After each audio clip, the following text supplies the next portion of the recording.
నమస్తే ఫ్రెండ్స్, నేను మీ Vandana. Welcome back to Vandana natural kitchen. ఎప్పుడు చూసినా మనం వెజిటేబుల్తోని పులావ్ చేసుకుంటాం, కానీ ఈసారి కొత్తగా మనం కొబ్బరి పాలతోని పులావ్ చేసుకుందాం. టేస్ట్ అయితే అదిరిపోద్ది ఫ్రెండ్స్. మీరు ఒకసారి ట్రై చేయండి. ఇలాంటి హెల్దీ వీడియోస్ కోసం మన ఛానల్ని అయితే సబ్స్క్రైబ్ చేసుకోండి. ఈ కొబ్బరి పాలతో పులావ్ ఎట్లా చేసుకోవాలో ఆ ప్రాసెస్ అయితే చూద్దామా. నేనైతే 1/2 kg బియ్యాన్ని తీసుకున్నాను. 1/2 అవర్ నానబెట్టుకున్నానండి. ఒక కొబ్బరికాయ అంటే టోటల్ 2 ఒక్కలు వస్తాయి కదా, దాన్ని చిన్న ముక్కలు కట్ చేసి మిక్సీలో వేసుకొని కొంచెం వాటర్ యాడ్ చేసుకొని మళ్ళీ మిక్సీ పట్టుకున్నానండి. ఇందులోకే కొంచెం వేడి వాటర్ యాడ్ చేసేసి పక్కన పెట్టుకున్నానండి. చూడండి ఫ్రెండ్స్, ఈ మసాలా దినుసులు అనేది 3 లవంగాలు, 3 దాల్చిన చెక్క, 5 మిరియాలు, జాపత్రి, కస్తూరి మెంతి, 1 అనాస ఫ్లవర్, 3 మొగ్గ, 3 యాలకులు, వైట్ బఠానీ అండి.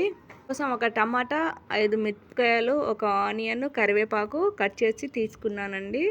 చూడండి, ఇది బాదం, జీడిపప్పు, కిస్మిస్లు, గుమ్మడి గింజలు లాస్ట్గా నెయ్యిలో వేయించడానికి అన్ని ఇలా ముందుగా ప్రిపేర్ చేసుకోవాలండి. ఎలాంటి హడావిడి లేకుండా ఈజీగా 10 మినిట్స్లో మనం కొబ్బరి పాలతో పులావ్ చేసుకోవచ్చండి.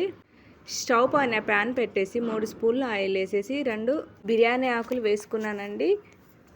మన దగ్గర ఉన్న మసాలా దినుసులన్నీ ఒకటేసారి వేసుకున్నానండి. ఒక 2 మినిట్స్ అయితే ఫ్రై చేస్తున్నాను. అందులోకి కరివేపాకు వేసేసి పచ్చిమిర్చి కూడా వేసేసి అవి వేగిన తర్వాత అందులోకి నేను కట్ చేసుకున్న ఆనియన్ అయితే యాడ్ చేసుకున్నానండి. ఇవన్నీ వేగిన తర్వాత అందులోకి కట్ చేసుకున్న 1 టమాటాని అయితే వేసుకుంటున్నాను. చూడండి ఫ్రెండ్స్, నేను ఇందులోకి కొత్తిమీర కూడా యాడ్ చేస్తలేను, అల్లం పేస్ట్ కూడా యాడ్ చేస్తలేను. ఇవన్నీ యాడ్ చేయకుండా ఎలా అంటారా, ఈ కొబ్బరి పాలతోనే టేస్ట్ అనేది వస్తుందండి. చూడండి, వేడి వాటర్ పోసుకొని పక్కన పెట్టుకున్న కొబ్బరి పాలతోని నేను ఇలా జాలి గిన్నె తీసుకొని అందులోకి వాటర్ పంపిస్తున్నానండి. వాటర్ అంతా సపరేట్ అయినాక మిగిలిన వేస్టేజ్ అంతా పడేస్తున్నాను. అన్నీ వేగిన తర్వాత ఇప్పుడు నానబెట్టుకున్న బియ్యాన్ని అయితే యాడ్ చేసుకుంటున్నాను. యాడ్ చేసుకొని 1 నిమిషం ఫ్రై చేయాలి. బాగా ఫ్రై చేస్తే బియ్యం అనేది పగిలిపోతుంది, అంటే అన్నం ఉడకడం కష్టమవుతుంది. ఇప్పుడు నేను 1/2 kg రైస్ని తీసుకున్నానండి. అంటే నా దగ్గర ఉన్న గ్లాసులతోని 3 గ్లాసులు అండి. 3 గ్లాసులకి 6 గ్లాసుల వాటర్ యాడ్ చేస్తున్నానండి. ఇలా మొత్తం కలిసేటట్టు ఒకసారి కలుపుకొని మూత పెట్టుకోవాలండి. మళ్ళీ 2 మినిట్స్ తర్వాత టేస్ట్కి తగ్గ సాల్ట్ని అయితే యాడ్ చేసుకోవాలి. అలా 10 మినిట్స్ బాయిల్ కానివ్వాలి. మధ్య మధ్యలో కలుపుతూ ఉండాలండి, లేకుంటే మసాలా దినుసులు ఎక్కడికక్కడికే వస్తాయండి. మొత్తం అన్నంలో కలవకుండా అక్కడక్కడనే ఉండిపోతాయండి.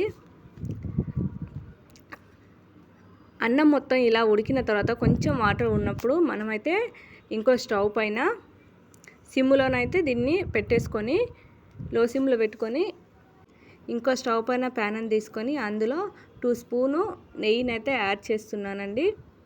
నెయ్యిని యాడ్ చేసిన తర్వాత మన దగ్గర ఉన్నాయి కదా, జీడిపప్పు, బాదం, కిస్మిస్, గుమ్మడి గింజలు వేసి వేయించానండి. ఇవన్నీ వేగిన తర్వాత ఈ వేగేలోపు అన్నం మొత్తం ఉడికేస్తుంది. ఇవన్నీ వేగిన తర్వాత అన్నంలోకి కలిపేసుకున్నానండి. కలిపేసుకొని 10 మినిట్స్ తర్వాత స్టవ్ ఆఫ్ చేసుకొని 10 మినిట్స్ తర్వాత సర్వ్ చేసుకోవాలండి. టేస్ట్ అయితే చాలా బాగుందండి, అదిరిపోతుందండి. మా పాప అయితే ఎప్పుడు తిందామా అని చూస్తుంది. ఇలాంటి మరెన్నో వీడియోస్ కోసం మన ఛానల్ని అయితే సబ్స్క్రైబ్ చేయండి. మీరు ఒకసారి ఇలా ట్రై చేయండి, మీకు ఎలా వచ్చిందో కామెంట్ చేయండి.